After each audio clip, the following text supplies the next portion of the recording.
Thank you. Arnia Potato and Agro Producer Cooperative Limited से श्री सौरभ सिंह जी, श्री सुनील चौधरी जी नौशहरा मेज and agro producer cooperative limited से,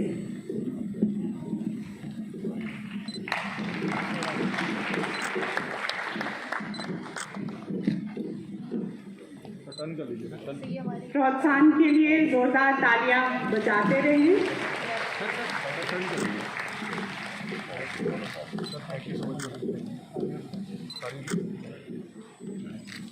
हमारे से एलईडीज वितरित की जा रही हैं। मेरा निवेदन है माननीय उपराज्यपाल जी से कि वह इन श्रीमती सावित्री देवी कौशल जम्मू, डॉक्टर निधि पठानिया सीईओ बाबाजी तो बासमती प्रोड्यूसर्स लिमिटेड।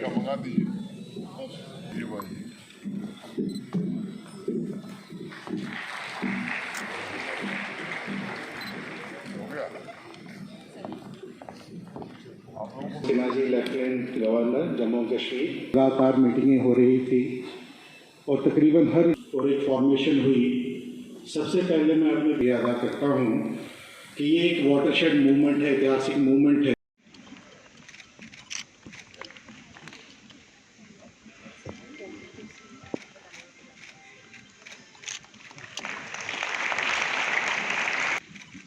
मैं रजिस्ट्रार कोऑपरेटिव डिपार्टमेंट श्री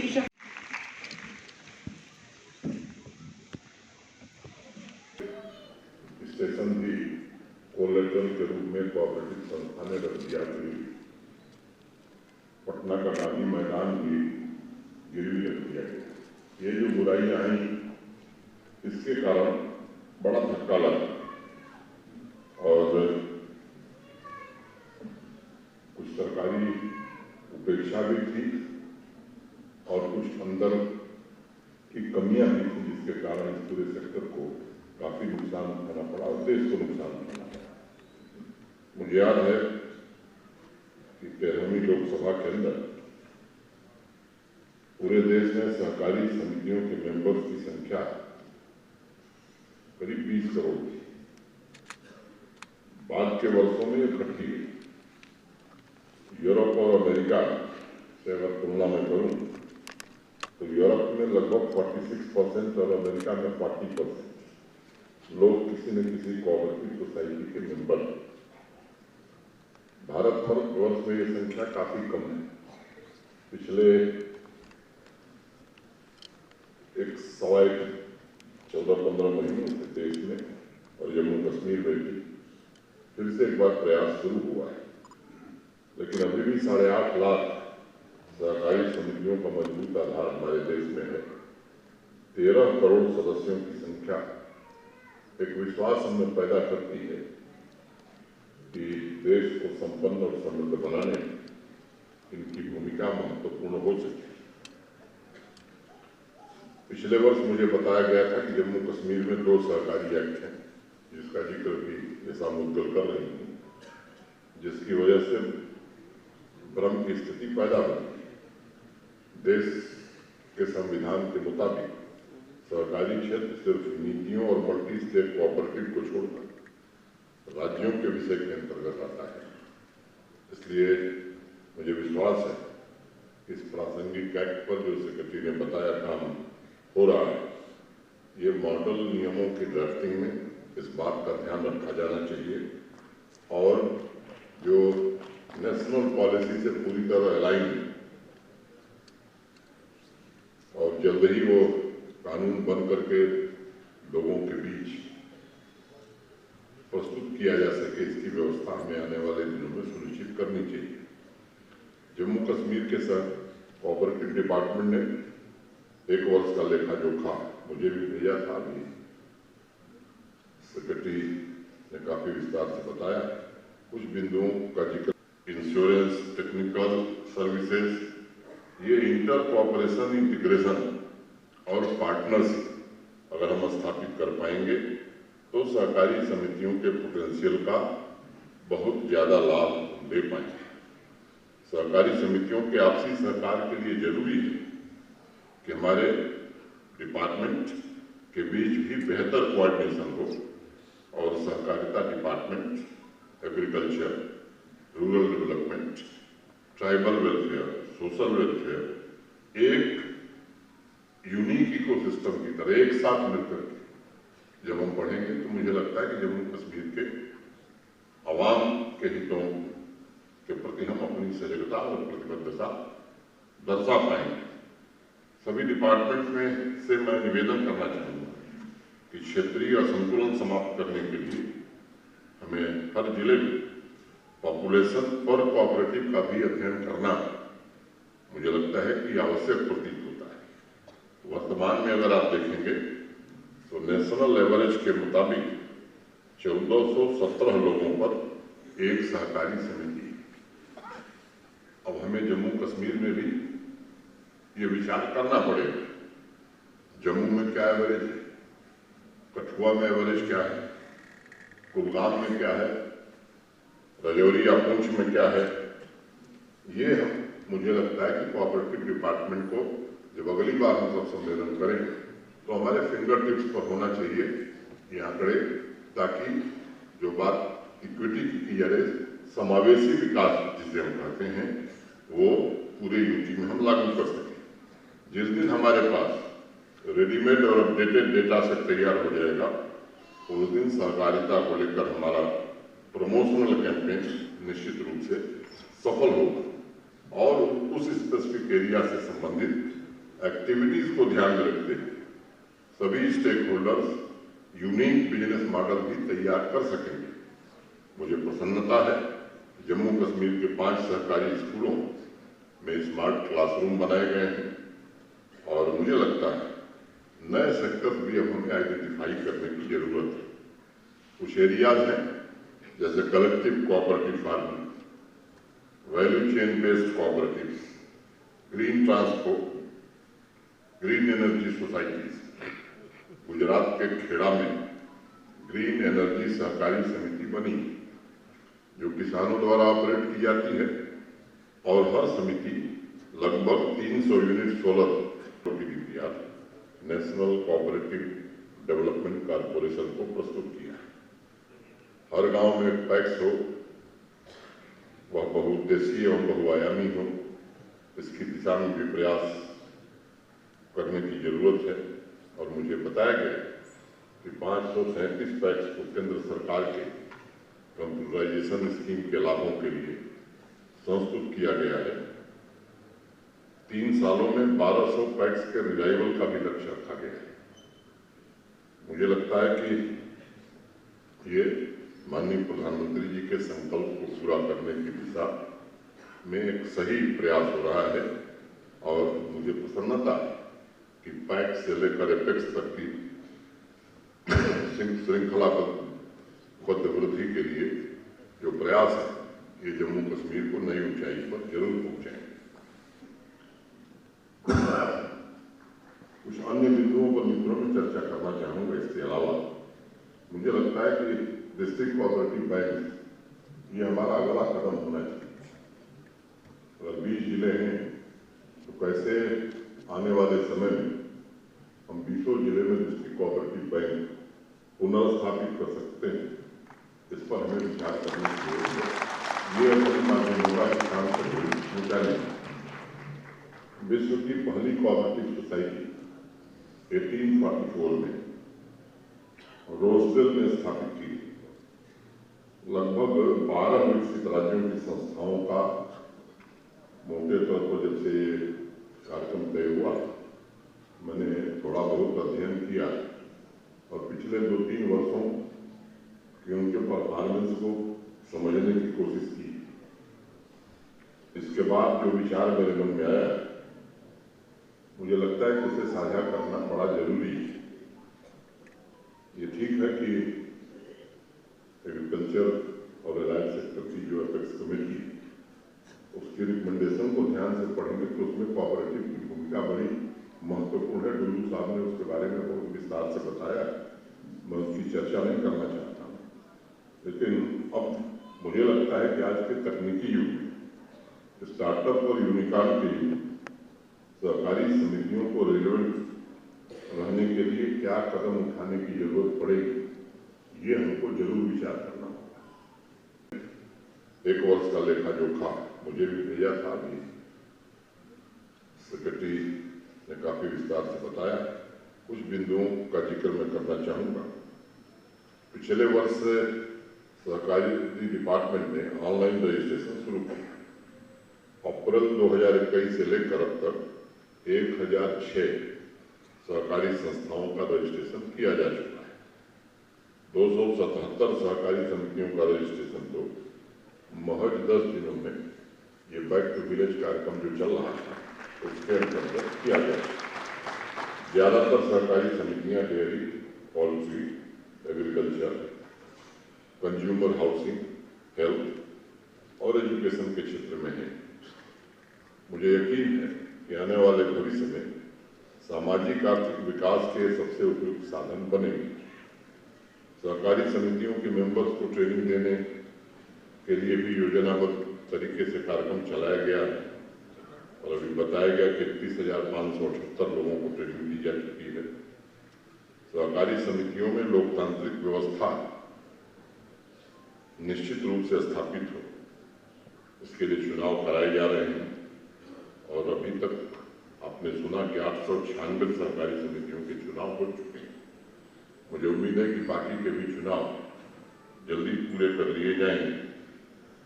किस तरह से हमारी समितियां काम करें, वहां पारदर्शिता कैसे स्थापित हो, इसके लिए भी एक सम्यक व्यवस्था हमें सुनिश्चित करनी चाहिए। और बताया गया कि 730 सहकारी समितियों की आर्थिक प्रक्रिया भी पूरी की गई है। जम्मू कश्मीर के 3 district central cooperative bank, Jammu central cooperative bank, Baramulla central cooperative bank तथा अनंतनाग सेंट्रल कोऑपरेटिव बैंक ये कठिनाइयों का सामना कर रहे थे।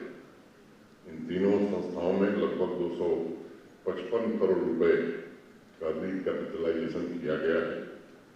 जम्मू, श्रीनगर, अनंतनाग, बारामूला, बडगांव, पुलवामा, कुलगांव के सहकारी सुपर बाजार का आधुनिकीकरण और 5 अतिरिक्त सहकारी बाजार भी साल शुरू हो रहे हैं। और उसमें जो प्रसन्नता की बात है, ये सब जेम पोर्टल पर भी उपलब्ध होंगे, जिससे सरकारी विभाग सीधे तौर पर खरीद कर सकेंगे। डेयरी डेवलपमेंट के लिए भी 8 डेयरी कोऑपरेटिव सोसाइटी 11 करोड़ की डीपीआर तथा पोल्ट्री के लिए 3 समितियों ने 3 करोड़ की डीपीआर नेशनल कोऑपरेटिव के मार्गदर्शन में सहकारिता आंदोलन की मजबूत इमारत प्रगति से संबंधित आंकड़े भी हमारे समक्ष रखे गए। सहकारी आंदोलन से जुड़े सभी सदस्यों और खासकर कोऑपरेटिव डिपार्टमेंट के अधिकारियों से मैं कहना चाहूँगा कि सरकार की संस्कृति हमारे लिए कोई नई नहीं है। जब भारत का संविधान बना था तो हमारे नीति निर्माताओं ने इस पर बहुत विशद चर्चा की थी और समावेशी विकास के तमाम पहलुओं को जांचने परखने के बाद ये निर्णय किया गया था कि हर एक व्यक्ति को आत्मनिर्भर अगर बनाना है तो उसका माध्यम सिर्फ सहकारिता ही हो सकता है। 23 नवंबर 1948 को जब राज्यों के कार्यक्रमों से संबंधित आर्टिकल 34 पर संविधान सभा में चर्चा हो रही थी, तब तमिलनाडु के एक सदस्य थे रामलिंगम चेट्टियार। उन्होंने एक संशोधन प्रस्तावित किया और सभी सदस्यों को संबोधित करते हुए उन्होंने कहा कि हम जब तक अपने गांव तक सही पारिश्रमिक और मार्केट लिंकेज की व्यवस्था स्थापित नहीं कर लेते, तब तक गांव का सही मायने में विकास नहीं हो सकता है। और उन्होंने सिर्फ शब्दों के माध्यम से नहीं, सहकारिता की संस्कृति की वकालत ही नहीं की, इस दिशा में उन्होंने अग्रणी भूमिका निभाई और Tamil Nadu cooperative federation, central cooperative bank, urban bank, land development bank, cooperative milk union, cooperative printing press तथा कोऑपरेटिव ट्रेनिंग इंस्टीट्यूट भी स्थापित किया। आज भी सहकारिता आंदोलन से जुड़े लोगों को ये संस्थान प्रेरणा देते हैं। हमारे अतीत ने इन संस्थाओं की उपयोगिताओं का लाभ उठाया। हम सबको ये बात समझनी होगी कि भविष्य में भी सहकारिता संस्थाओं के बिना नहीं चल सकता है। एक समय था जब देश के कई राज्यों की ग्रामीण अर्थव्यवस्था में जो बढ़ोतरी हुई उसमें सबसे ज्यादा योगदान सहकारिता क्षेत्र का था। लेकिन गुण के साथ दोष ये मानव स्वभाव है। जहाँ सफलता की कहानियां हम जानते हैं, अमूल हो, इफको हो, क्रिप्को हो, लिज्जत पापड़ हो, 50 यूनिट सोलर एनर्जी रोज पैदा कर रही है। फॉरेस्ट और ऑर्गेनिक प्रोड्यूस के लिए कर्नाटक आदिवासी भाइयों बहनों ने मिलकर के एक मल्टीपर्पज सोसाइटी बनाई। 24 सहकारी समितियों का ऐसा गठन हुआ और वहाँ हर एक आदिवासी परिवार केवल आत्मनिर्भर नहीं हुआ है बल्कि संपन्न हुआ है।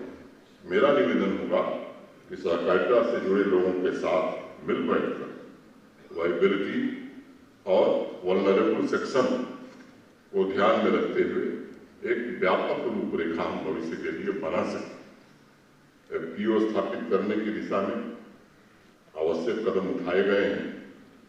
नौशेरा, अर्निया, जम्मू के एफपीओ का प्रदर्शन भी काबिल तारीफ है, लेकिन अभी हमें लंबी यात्रा करनी है। जम्मू कश्मीर में ज्यादातर एफपीओ कैपिटल बेस की कमी, टेक्निकल स्किल की कमी, सीमित क्रेडिट और मार्केट एक्सेस की चुनौतियों से जूझ रहे हैं। एग्रीकल्चर इंफ्रास्ट्रक्चर फंड उसका पूरा उपयोग और उपभोग हम नहीं कर पाए। हमें उस दिशा में भी प्रयास करने की जरूरत है कि जो agriculture infrastructure agri infrastructure fund Bharat सरकार राज्यों और यूपीज को दे रही है, उसका अधिकतम उपयोग हम कैसे कर सकते हैं। और एक बार जो फंड हमें अवेलेबल है, अगर उसका उपयोग और उपभोग हम पूरी तरह से कर सकेंगे तो अगले वित्तीय वर्ष से उसमें वृद्धि की अपार संभावनाएं हैं।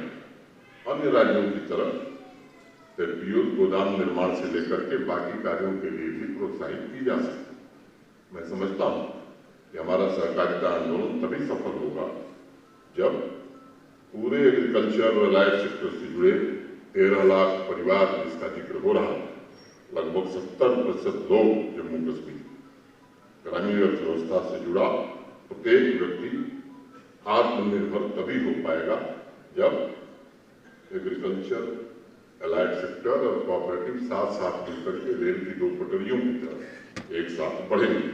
25 वर्षों में आने वाले सामान्य नागरिकों की आकांक्षाओं को पूरा करने के लिए जो संभव है वो जरूर किया जाए। लगभग 56,000 हमारे पास सेल्फ हेल्प ग्रुप की बहनें हैं।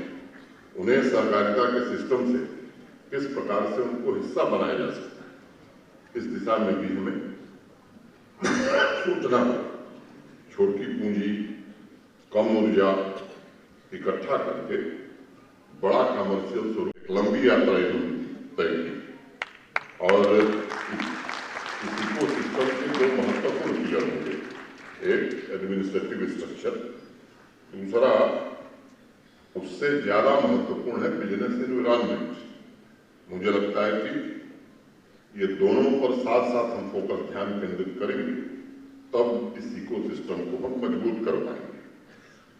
दूसरा, जिस कॉर्पोरेट सेक्टर में ही जब डूइंग बिजनेस को प्रमोट किया जा रहा है, वहीं सहकारी समितियों पर भी नाम हम कैसे लागू कर सकते हैं, कॉमर्शियल एंटिटी की तरह वो कैसे काम कर सकती है, क्योंकि कोई भी संस्था बिना मुनाफे के लंबे काल तक सस्टेनेबल नहीं रह सकती है, चल नहीं सकती।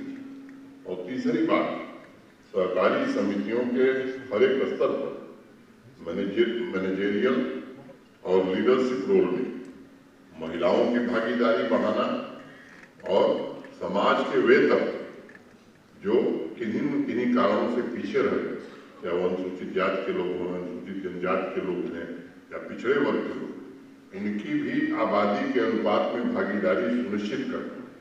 मैं समझता हूँ कि हमें साथ साथ जो बात इक्विटी की डुल्लू साहब ने कही एग्रीकल्चर में जो प्रिंसिपल अख्तियार किया गया है, मुझे लगता है कि इसमें भी हमें इस सिद्धांत पर निश्चित रूप से काम करना चाहिए। आबादी अगर महिलाओं की 50% है तो हमें कोशिश करनी चाहिए कि उनकी भागीदारी इसमें भी 50% हो। शेड्यूल कास्ट और शेड्यूल ट्राइब की आबादी हमारे यहाँ जितनी है, उन समूहों की भी भागीदारी निश्चित रूप से कोऑपरेटिव की सोसाइटी में मैंने होनी चाहिए। ऐसे पिछड़े वर्ग के जो लोग हमारे हैं, उनका भी उचित प्रतिनिधित्व हो, तभी हम समावेशी विकास की ओर आगे बढ़ सकते हैं। और मुझे लगता है कि खेती के लिए लोन लेकर टैक्स फेडरेशन तक सहकारी समितियों को आर्थिक व्यवस्था की मुख्य धारा से जोड़ना ये बड़ा आवश्यक है। मित्रों, मैं समझता हूँ कि दशकों के गैप और उपेक्षा की वजह से सहकारी समितियों में कहीं न कहीं आपस में सहकार में भी कमी आई है। इसलिए strengthening cooperation among cooperative societies भी हमारा लक्ष्य होना चाहिए, ताकि financial services, input supply, procurement, packaging, services, processing, marketing, insurance, technical services, commercial स्वरूप हम कैसे खड़ा कर पाएंगे। सभी पैक्स, जैसा मैंने पहले कहा, इसमें से कैसे इनको बहुउद्देशीय और बहुआयामी बनाया जा सकता है, ताकि समावेशी आर्थिक विकास हो। हमें ये ध्यान रखना होगा कि ग्रामीण सहकारी समितियां बाहरी सहायता पर निर्भर न होकर स्वावलंबी कैसे बने, राष्ट्रीय अर्थव्यवस्था में वो कैसे योगदान दें, अभिन्न हिस्सा बन सके, ताकि तभी गांव, गरीब और किसान का हित सधेगा। अंत में मैं 2-3 निवेदन करूंगा। सहकारी समिति पब्लिक और प्राइवेट के बीच आत्मनिर्भरता का तीसरा एवं सबसे प्रमुख विकल्प बन के उभरे। ये क्या हम सोच सकते हैं, जनसंख्या के हिसाब से उनकी संख्या बढ़े, क्या ये हमारे लक्ष्य में शामिल हो सकता है। और तीसरा, जमीनी स्तर पर सहकारी समितियों को एक जीवंत, वाइब्रेंट इकोनॉमिक यूनिट का स्वरूप कैसे प्रदान किया जा सकता है। आने वाले दिनों में ऐसे लक्ष्य जिन पर हमें जरूर विचार करना चाहिए। मुझे लगता है कि हम सब समृद्ध जम्मू कश्मीर के निर्माण के लिए प्रतिबद्ध हैं, लेकिन समृद्ध ग्रामीण जम्मू कश्मीर के बिना समृद्ध और सशक्त जम्मू कश्मीर की कल्पना नहीं की जा सकती है। यह तभी साकार होगा जब सहकारी संस्थाओं में नए प्राण और नई ऊर्जा आएगी और सहकार की भावना से हम विकास की यात्रा में आगे बढ़ेंगे, तभी ये लक्ष्य हम प्राप्त कर सकेंगे। मैं फिर से एक बार सभी कोऑपरेटर्स, सहकारी समितियों से जुड़े सभी साथियों को, कोऑपरेटिव डिपार्टमेंट को बहुत बहुत धन्यवाद देता हूँ और अपनी बात यही पूरी करता हूँ। जय हिंद, जय भारत। अब मैं आग्रह करती हूँ श्री सतीश जम्मू कश्मीर से कि वे धन्यवाद प्रस्ताव